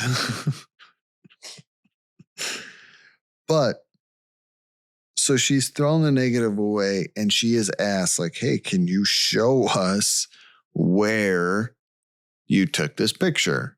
And she can't quite pinpoint the exact location on the lake that she took the picture, even though she grew up in the area and has I will say that was the biggest lake. red flag to me because, again, going back to that picture, if you asked me, I could tell you that it was in the courthouse in San Diego in downtown. Okay. Could I tell you what window it was? Maybe if I re-walked through it, I could. Okay, let me ask you this question. Okay. You grew up in Myrtle Creek, Oregon. Mm-hmm. Yeah, just about anything. If you asked me, hey, where did this happen? My point. Yeah. She's been going to this lake since she was a kid. And I was like, if you took a picture. You and I went to Bandon, Oregon together. And you hadn't been to Bandon that much before you met me because you grew up in Northern Oregon and I grew up in Southern Oregon. Yep. And Bandon was my beach. And honestly, my parents only really took us to like 2 or 3 spots. And this was before Google. And I remember one of the first couple times we went to Bandon, I couldn't tell you what beach we were going to, but I hand directed you how to get there. Mm-hmm. And even though like last time we went to like the Whiskey River run, the whole reason I wanted to go to that beach was because I had never been to that beach before. And I remember like having to get there and then telling my parents about it and they've since gone. It's amazing. But yeah, I still to this day don't know my parents' favorite beach that I always grew up going to. But anyone asks me to get them there, I can get you there. And I don't know what it's called. I don't know. That's my point. Yeah. Okay. And it's not like this lady is, she's an old lady, has grown up there her whole life and has gone to Lake Champlain for vacations over and over and has fished with it with her grandfather. Okay. If I asked you to take me to Cabot Creek. Oh, I can get you there immediately. If you took a picture along Cabot Creek somewhere. Yeah. Could you take me back there? Absolutely. 100%. That's my point. I grew up near Hag Lake. If I took a picture along Hag Lake, I could take you to the exact location. Okay. So anyways, she can't remember and quite can't pinpoint where she took this picture. So, but they did send the picture to the U of A here in Tucson. It was analyzed by a man named Richard Greenwell, and he says he found no evidence of hoaxing. He couldn't find pulleys, anything like that. That's got to stand for something. He really says is the object, whatever it is, was there at the distance, and there was no superimposing. He's not saying that it's a monster, but he's saying that this was an object there was something in the water, and whatever is in the water, she took a picture. It could be something fake in the water that they planted. He doesn't say that. I'm just saying all he's saying is this wasn't digitally altered, is what he's saying, and it wasn't superimposed. So two pictures. I will say, I'm actually quite surprised how many times Tucson, Arizona has come up in Unsolved Mysteries. U of A has been used multiple times, and Tucson is bigger now, but it's not historically a big city. No, so the photo was eventually released to the New York Times and Life magazines. They printed it, and of course, it exploded. And of course, obviously, this was compared to Nessie, the Loch Ness Monster. Okay, Greenwell from the U of A, he says the picture does resemble a Plesiosaurus, which is an aquatic reptile from 60 to 70 million years ago. It's also thought the champ might be a zoologist, Zeugoldodon.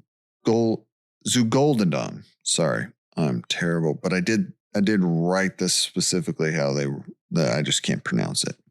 A snake-like whale that's been extinct for 20 million years.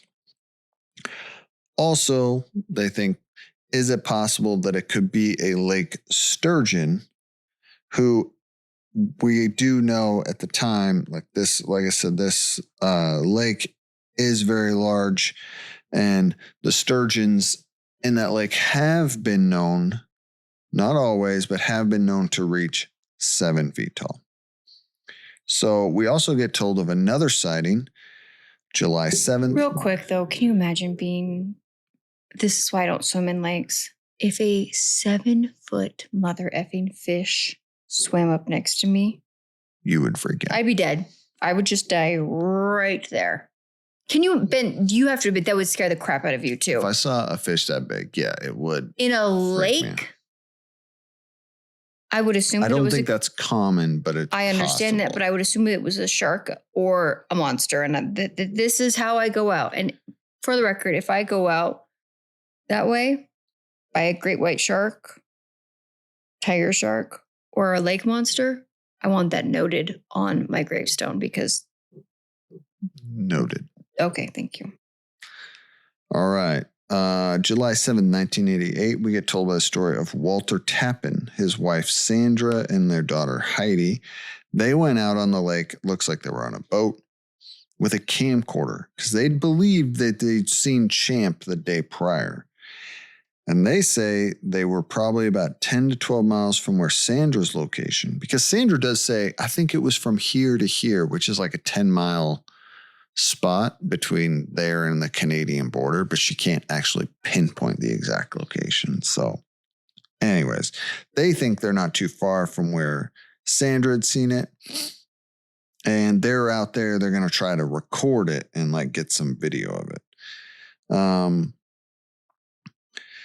But he says he's trying to record, and his family, they tell a story like his family's like, oh, over there, look at that. And he's trying to record, but he can't quite see from the viewfinder, so he can't get good footage. And they see these bubbles, and they see like these things coming up out of the water, and you do see some footage of it. It just is like things on the surface of the water, but nothing that comes out of the water. But then Heidi the wife tells a story that she got up on the deck and she sees this thing coming up and out of the water. And she sees multiple things come up, and she sees a head come out of the water.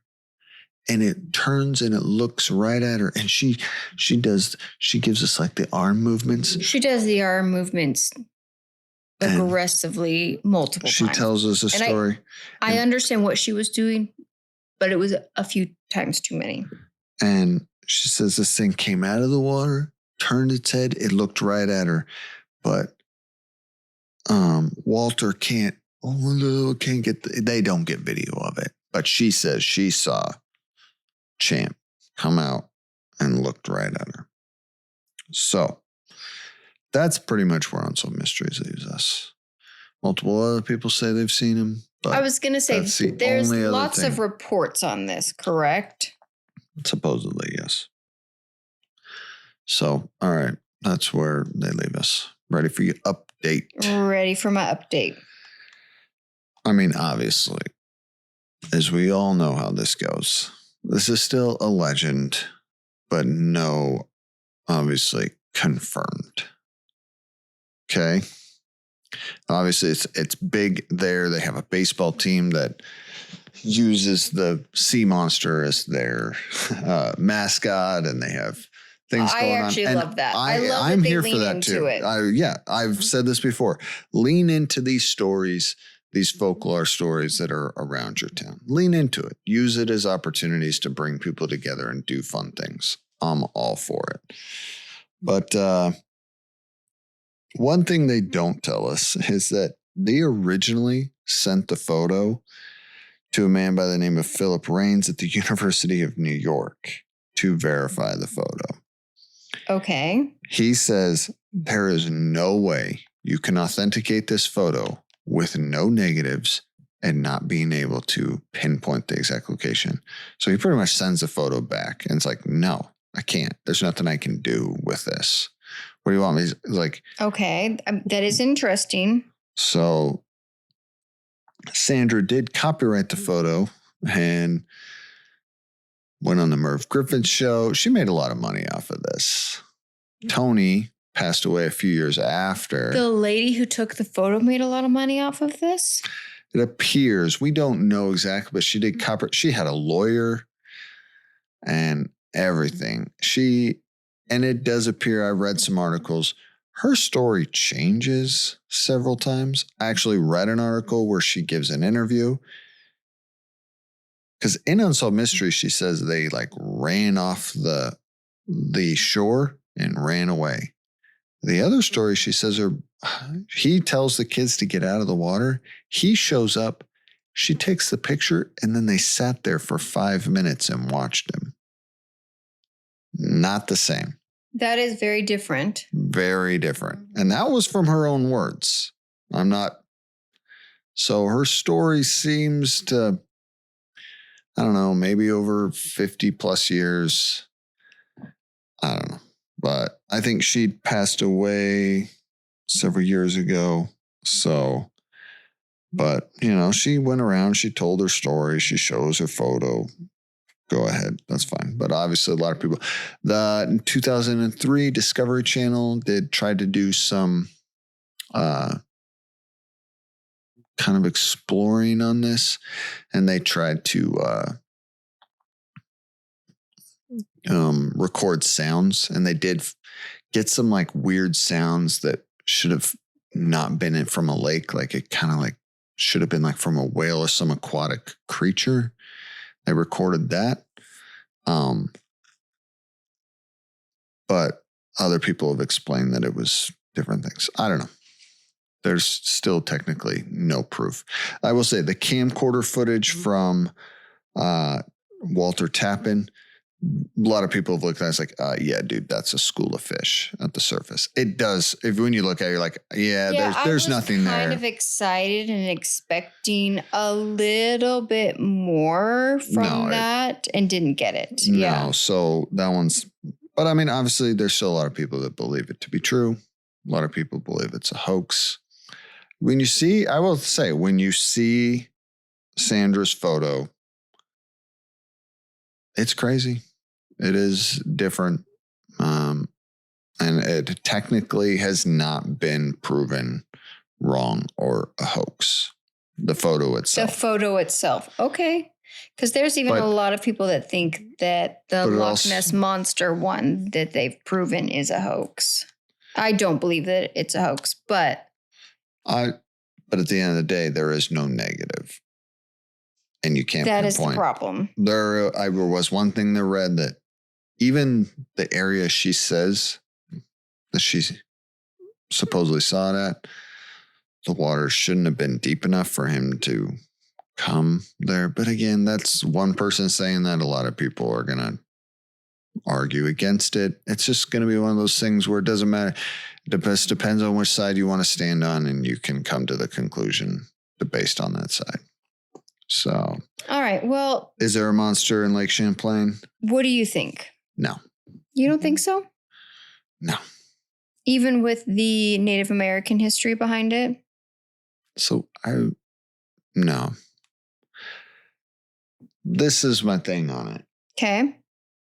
I did look. I'm going to have to look. Lake Champlain is actually not a super deep. I think it's kind of deep in some places, but it's not like a mile or two deep. It's not crazy deep. It's like 500 square miles, so it is a very big. It's huge, but it's not deep. It's vast, but not. And for this thing to have existed, that means it had to have multiple over generations, and never one has surfaced. Bones, dead. So they had to have reproduced. A carcass, coming up onto or even finding the bones on the floor of this thing. But the community, they celebrate it. Yeah, and I'm here. Like I've said, I'm here for it. Do they do like any sort of like festivals, or it's just kind of the lure of the area? I think it's the lure that they might do something. I didn't dig too deep into what the area does. Okay. To it. I just saw like they have a baseball team, which they have the mascot is a monster. Like I do the love champ that monster or whatever. Okay. And I'm here for that too. I think that's cool. All right. Well, if you're listening to this and you live in that area and you have any short stories to share from Lake Champlain, please send them over our way so we can listen to them and stuff like that. I mean, of course, I believe that there is a lake monster, but I know you do. That's just because I want there to be a lake monster. That's friendly and wants to hang out.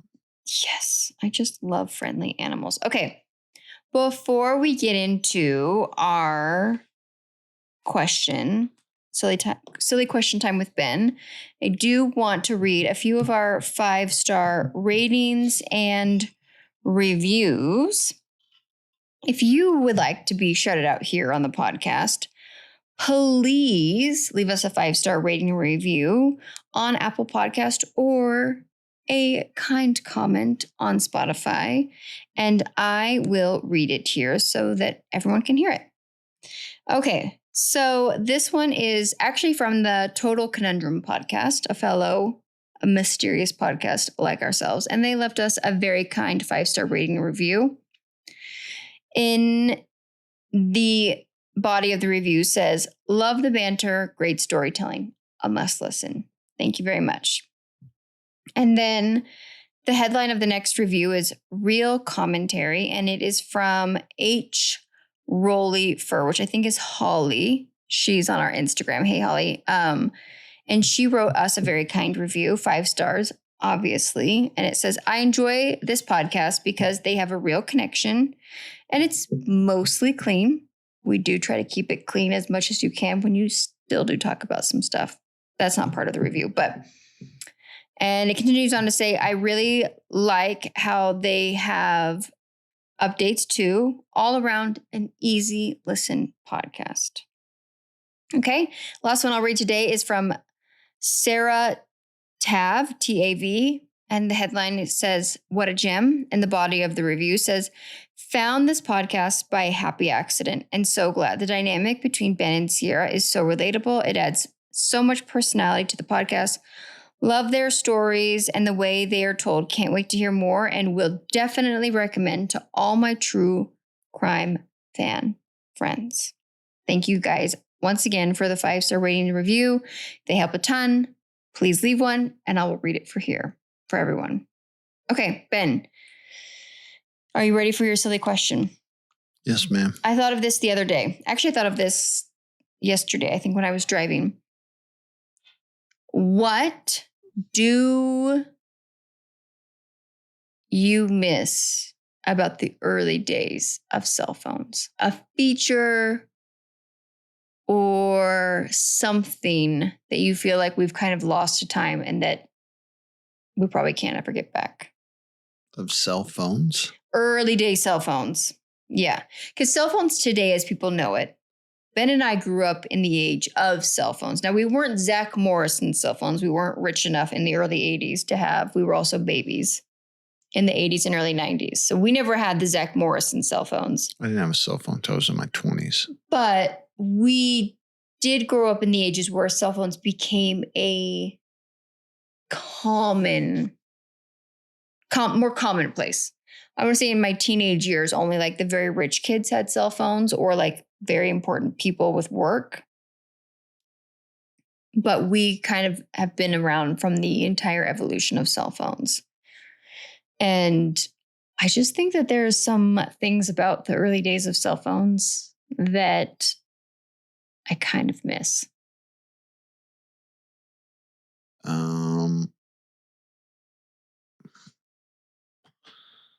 I don't know. Like I said, I didn't have my first one until I think it was 23. Mm-hmm. Which I'm sure people find crazy to think about now. And I mean, a smartphone didn't come out. We didn't have our first smartphone, which was the BlackBerry. Which that you and I had. It was 2009. 2009, we both had BlackBerries. And I was actually working a job where I did have the first iPhone, emails and stuff that I did need to respond to quite a bit. So having a BlackBerry was helpful in that way. But I also remember for the first time feeling like, oh, I'm accessible to my employer at all times. Yeah, I think the first iPhone came out in 2007. Mm-hmm. I remember because your buddy at work got one. Yeah. What was his name? Jordan had one. And I remember like him letting me play with it. Yeah. I don't know. I guess like when cell phones first came out, you just called people. Mm-hmm. Like texting was not a thing. Texting didn't come until later. I had texting on my first phone, but it counted towards like your minutes. Like when you first had cell phones, you had to pay per minute, and your texting. I remember my first phone, I text someone and like I was aware that it ate into my minutes or it cost something per text or something like that. So yeah, texting was actually like on the back burner at first. So if you were going to use it, you just had to actually use it as a phone. So maybe that's what I miss is that cell phones were actually phones because they're not really phones now. It's a computer in your pocket. Did you ever have a phone that had the game Snake on it? Yeah. Yeah. And that I'm here for. I miss Snake. And not all these crazy. I mean, it's great now, but that's probably, it's like the only game I had was like literally one game, Snake. I think my first smartphone had Hangman on it, and I played that. That was about it. I think that was pretty much the only game I played on that thing. So, all right, what about you? So I was thinking about this the other day. There was a time, so I got my first cell phone. I think I was just turned 18 or 19 because I moved to San Diego from Oregon. And so it was cheaper to have a cell phone than it was to pay for like long distance phone calls. And I remember, and this is obviously coming, I'm a girly girl. I love pretty things. And so when you went in to get a phone, you could like walk around the store. And I think Sprint is who I had at the time. And like look at all of the phones. And they came in different colors and different things. But is Sprint even a thing anymore? Mm-hmm. Yeah. They still exist? Yeah. They're still here. And so I remember my first phone was like this iridescent, like pearly, lavender, purple, and white silvery. And it was a flip phone. And like, I think there is something about like flipping a phone and like, remember the antenna you had to pop out? Like, I miss that. Right? I work with a guy who still has a flip phone. Well, you can still buy them because that's what I'm saying. He only has a flip phone. Yeah. And I think that's amazing. And I admire that because there's a part of me that wishes I could do that, but it would make I could go back. It would make my job very difficult. But we had a flip phone for our kids for a while when they started like babysitting and doing things and they were at a younger age. We still don't have smartphones for our kids. And that's another podcast for another day. But I do remember like picking out a cool flip phone or like the flick sliding phones, like getting to go into like the store every year and pick out your new phone and what was like available. And I also miss like, I used to pick out my ringtones, and the ringtones, you guys weren't even like, I remember you had to pay for a ringtone because now my phone is always on silent, which is funny that before I wanted a ringtone, you had to pay for them. But the other thing that I would love to like bring back, the ringback tone is something that was like very small amount of time were ringback tones of things. When you would call someone, instead of hearing a ring, you would hear a song. Oh, I know. But it was only like, maybe a couple of years that was like a feature you could When you and I have. were dating, you were probably the only person that had a ringback tone. Oh, I was on it quick. You say less. What was my ringback tone? Hips Don't Lie by Shakira. I remember. I bet you do. Of course I did. We were dating. You were like, I have a crush on this girl. And then you call me and she's singing Hips Don't Lie back to me. Yeah, that was calculated. That was not shocking. Accidental that was my ringback tone back then.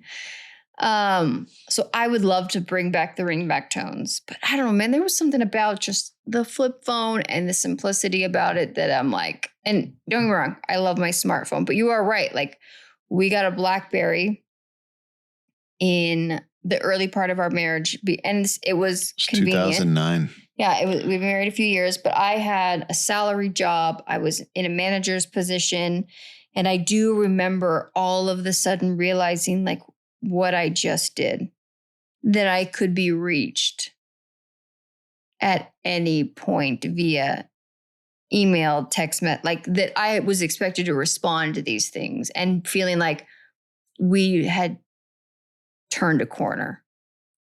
Yeah, you cross the threshold and there's no going back. And there hasn't been. Since then, I've worked in an industry that is expected that if I send you an email, business hours do not exist. Maybe several hours, but right now, like there's no way that I could have a Monday through Friday expectation, 9 to 5 sort of thing with having a smartphone now. So I don't know. All right, guys, if you're out there, leave us a comment in the Spotify or wherever you're listening about what you miss about the original cell phones. There's probably people listening to this that even had cell phones before 2003, 2004 that even have better things that they miss about them. But make sure to follow, subscribe, like, share, all of the things. And join us again next week when Ben and I recap another episode of Unsolved Mysteries. Bye.